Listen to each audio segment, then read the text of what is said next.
Buenas tardes, profesor. Nuestro grupo es el número 9. Está integrado por Jonathan Montoya, María Alejandra Arboleda, Natalia Valencia, Mariana Ospina y Manuela Lara Restrepo, mi persona.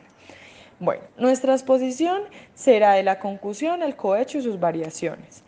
Para empezar, una generalidad y la finalidad de su tipificación. Bueno, estos delitos se han integrado bajo la denominación común, pues al ser conductas que atentan contra la administración pública, esto es el bien jurídico tutelado, y la finalidad de su tipificación estará siempre orientada a preservar los principios propios de la función pública y los valores que asimismo la garantizan. Como segundo, entonces, el articulado que recoge estos dos delitos, como primero la concusión en el artículo 404 del Código Penal, Ley 599 del 2000, modificado por el artículo 33 de la Ley 1474 del 2011, que alude a que la concusión se da cuando el servidor público abuse del cargo de sus funciones, constriña o induzca a alguien a dar o a prometer al mismo servidor o a un tercero dinero o cualquier otra utilidad indebida.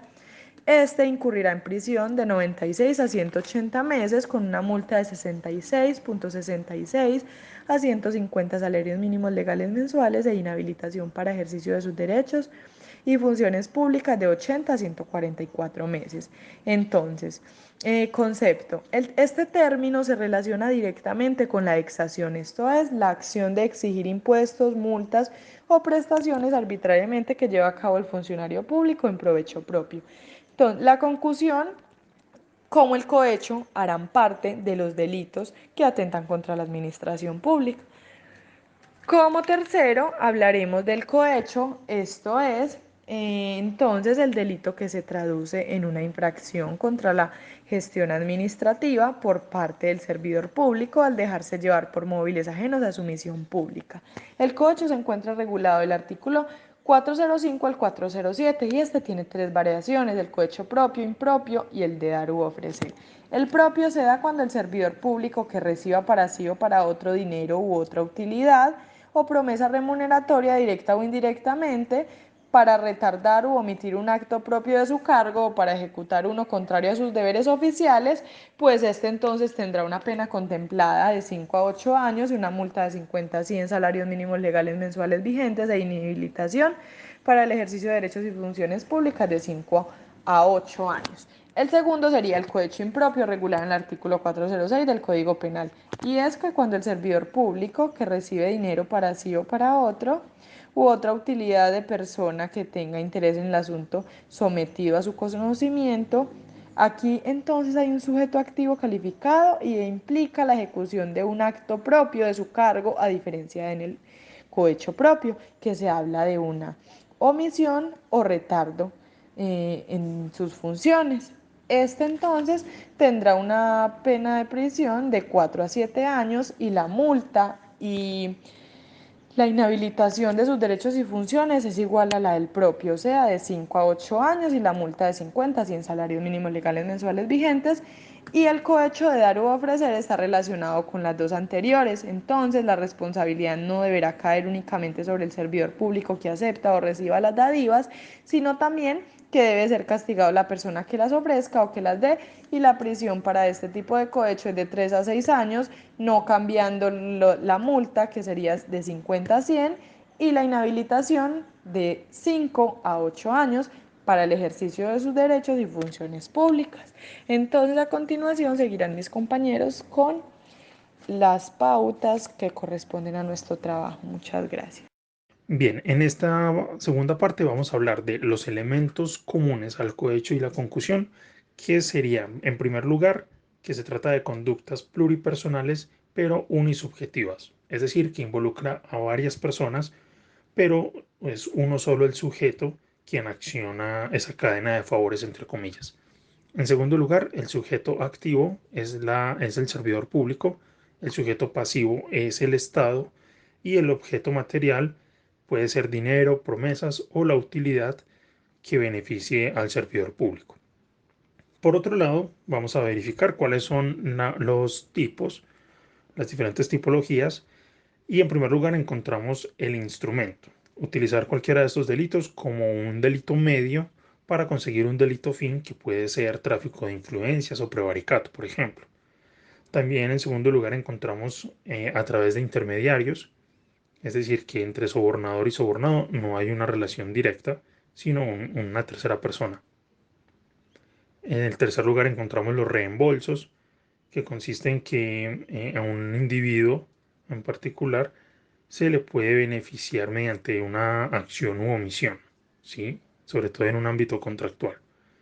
En cuarto lugar encontramos comisiones secretas, que es cuando terceros llamados agentes intermedian en la obtención de un beneficio. En quinto lugar encontramos los pagos de facilitación, que es cuando se le da un incentivo al servidor público para que pueda realizar sus funciones. En sexto lugar encontramos la compra de cargos, que es un mecanismo para poder acceder al poder o ejercer la función pública. En séptimo lugar encontramos los sobornos a través de una financiación electoral. En octavo lugar encontramos el manejo de dinero a través de testaferros, fondos secretos o centros financieros en el extranjero. En noveno lugar encontramos que no solo se debe de ser, sino parecer. Y de aquí la importancia de la evidencia. Tiene que haber una clara relación entre el objeto que se entregó o la cantidad de dinero y la finalidad específica pretendida. Y finalmente, tenemos la solicitud de sobornos cuando el servidor público es quien requiere el objeto o la prestación. Cuando el delito de concusión que se encuentra tipificado en el artículo 404 del Código Penal, Uriel García explica que en el caso de la concusión se debe entender que se copele a alguien para que dé o prometa dar al servidor público o a un tercero el dinero o la utilidad indebidos.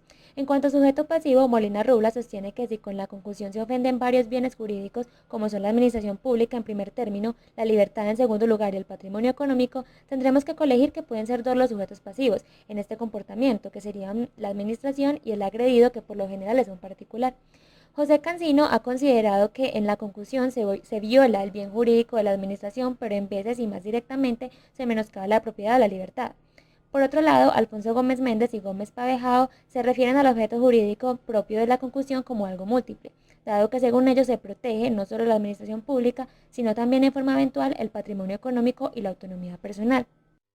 Por otra parte, en cuanto a la doctrina alrededor del delito del cohecho, delito tipificado en el artículo 405 del Código Penal, Francisco Carrara por su parte afirma que en el cohecho consiste en la venta de un acto perteneciente a sus funciones y que por regla general debería ser gratuito, lo hace un funcionario público o una persona privada. Por otro lado, José Antonio Neca y José Arturo Rodríguez Muñoz han definido el cohecho como el hecho de aceptar al funcionario público una retribución no debida, entregada o prometida en consideración a actos de su oficio. También Enrique Casas Vaquero ha dado un concepto de cohecho señalando que consiste en la conducta activa o pasiva realizada por un funcionario público que en virtud de una remuneración económica tiende a incumplir los deberes del Estado, así como la conducta activa o pasiva del particular que mediante una retribución de carácter económico trata de conseguir que un funcionario público quebrante el cumplimiento de los deberes que al mismo son impuestos por razón del ejercicio del cargo. Y finalmente, Inmaculada Valeije Álvarez ha definido al cohecho como un trato o pacto o un intento de llevarlo a cabo entre un funcionario y un particular que tiene por objeto el ejercicio de una función pública, de tal forma que la función pública en aras de este pacto o convenio se coloca al servicio de intereses particulares que pueden entrar gravemente en colisión con los intereses públicos. Continuamos hablando sobre el delito de concusión, el cohecho y sus variaciones.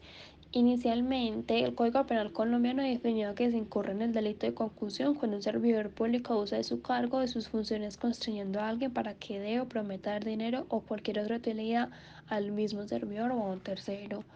Según la jurisprudencia, la Honorable Sala Penal de la Corte Suprema de Justicia se ha manifestado sobre el delito de concusión en sentencia CP 183-02017 del 1 de junio del 2017, argumentando que no es indispensable que se consume la conducta punible. Es decir, no es necesario que la entrega de dinero u otro beneficio se materialice para la comisión de este ilícito. Así solamente se necesita que el sujeto pasivo sea las pretensiones del servidor público en virtud en la estrategia que éste haya desplegado. De esta manera, el servidor incurre en la comisión del delito de concusión cuando realiza una solicitud ante el sujeto pasivo sin que sea necesaria la entrega de réditos, debido a que se trate de un tipo de mera conducta. Por otra parte, no se requiere que la persona sobre la que se ejerce la presión cuente realmente con la capacidad económica para poder entregar los bienes solicitados. Continuando con la dogmática, el Código Penal colombiano, según la Ley 599 del 2000, establece el delito de concusión en su artículo 404, señalando expresamente que todo servidor público que abuse de su cargo o de sus funciones, solicite, exija o incite a otra persona entregarle o prometerle a él o a un tercero una suma de dinero o cualquier otro tipo de beneficio indebido, será sancionado con pena privativa de la libertad. Algunas características y elementos del delito de concusión, según la Sala Penal de Corte de Suprema de Justicia, los elementos del tipo penal de concusión que debe concurrir dentro de un juicio de tipicidad son los siguientes. Primero, el sujeto activo debe ser un servidor público. Segundo, un abuso del poder por parte del servidor público. Tercero, la realización de alguno de estos verbos: inducir, constreñir o solicitar un beneficio o utilidad indebidas. Y por último, la relación de causalidad entre el acto de servidor público y la promesa de dar o entregar el dinero o la utilidad indebida. Por otro lado, vamos a hablar sobre la política criminal estatal, regional, municipal y distrital respecto al delito mencionado. Desde esa perspectiva, la política criminal se ocupa de comportamientos socialmente reprochables a través de un amplio catálogo de medidas sociales, jurídicas, culturales, entre otros medios. Sin embargo, en la práctica, como lo ha resaltado la literatura, la noción de política criminal se asocia fundamentalmente al funcionamiento del sistema penal, por lo cual existe una coincidencia con la política penal en sus tres niveles. Criminalización primaria, esto es construcción y definición de las normas y estrategias penales. Criminalización secundaria, es decir, los procesos de investigación y judicialización. Y la tercera, que se concentra fundamentalmente en la ejecución de las acciones penales. De esta manera, el ámbito de análisis, seguimiento y evaluación de la política criminal comprendería lo siguiente. Primero, los comportamientos que han sido criminalizados no como un acto natural, sino como un fenómeno en constante transformación definido desde el Estado.